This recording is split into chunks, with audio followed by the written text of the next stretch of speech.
This is Cynthia Weston, and this is my week 3 journal reflecting on a class that I gave last week. My students are 17 to 19-year-old college freshmen who are at the very end of their semester.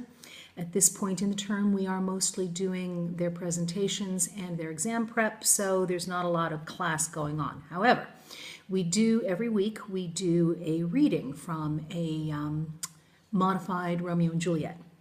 And this is the one that I'm talking about this week. In this class, basically my objectives are for them to summarize and recount, for them to discuss and predict storylines, most importantly though, to relate the story to their own culture and experiences and share.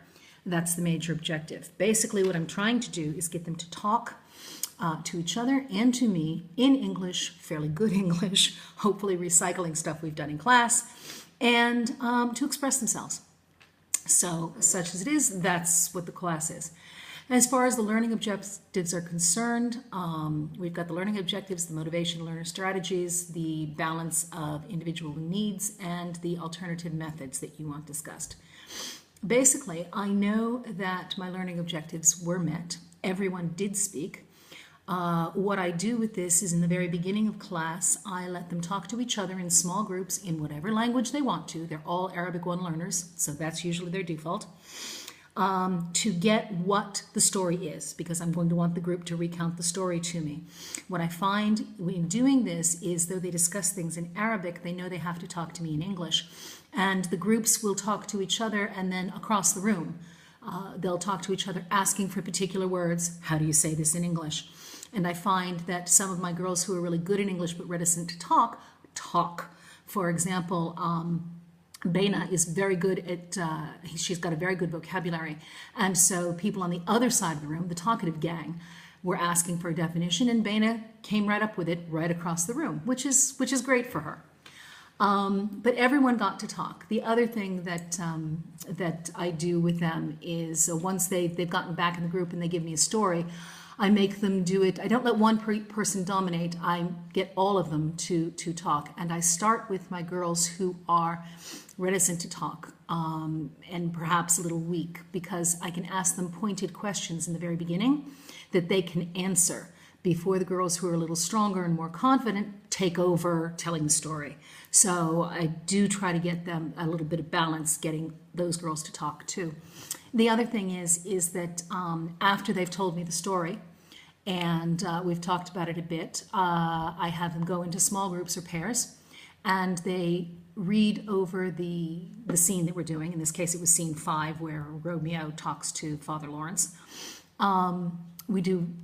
They read over the scene quickly, scanning exercises, looking for words that they don't know how to pronounce or they don't know the meaning of.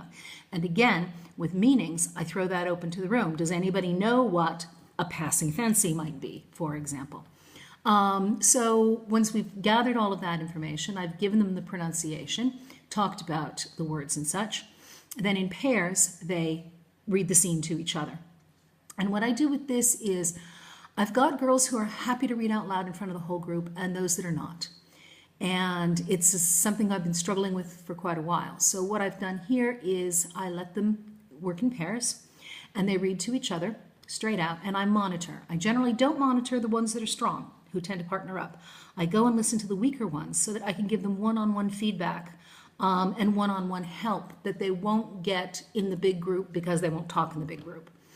And it seems to work. It seems to work very well. Let's see. So that's those objectives.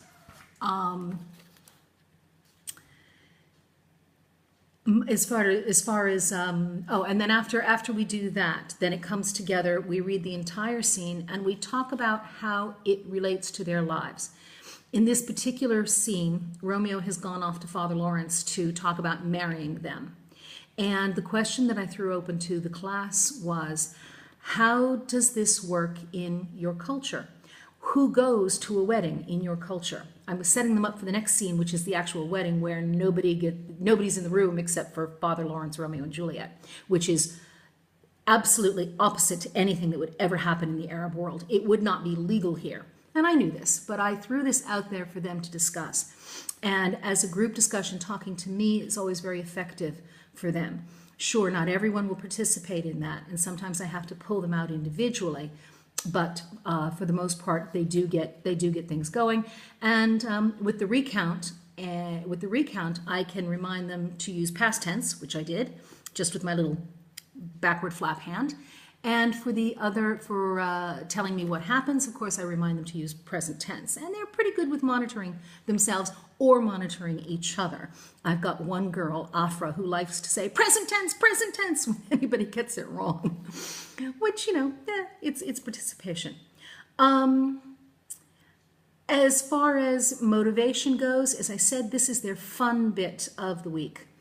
And they very much look forward to it. They're worried that we won't finish the play before the end of the semester. We will, but just.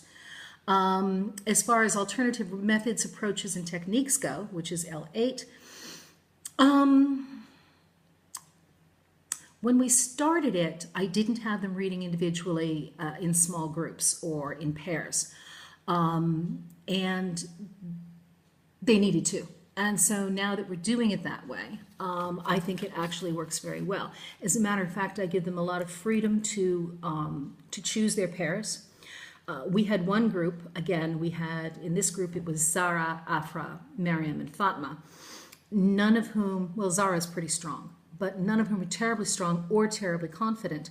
And instead of reading the scene in pairs, they read it, the four of them together, each one taking a line. And it worked for them. And I let them do it because that's the way they chose to do it. Then the last thing, I've gone over time, the last thing that we did do that worked really nicely was I introduced them to the concept of rhyme. And because in this scene, when they watch the Zeffirelli movie, the whole scene is in rhyme. And we got to know what rhyme was. And, I gave them an example. Your English teacher, such a silly creature. And Bushra, who's been reading Dr. Seuss, pops up. She never says a word. She pops up with, "Oh, I do not like them in a boat. I do not like them with a goat." And I thought, yes, win. So that was basically that lesson. I think that it went fairly well, considering what it was. And I'm sorry I've gone over time. Thanks.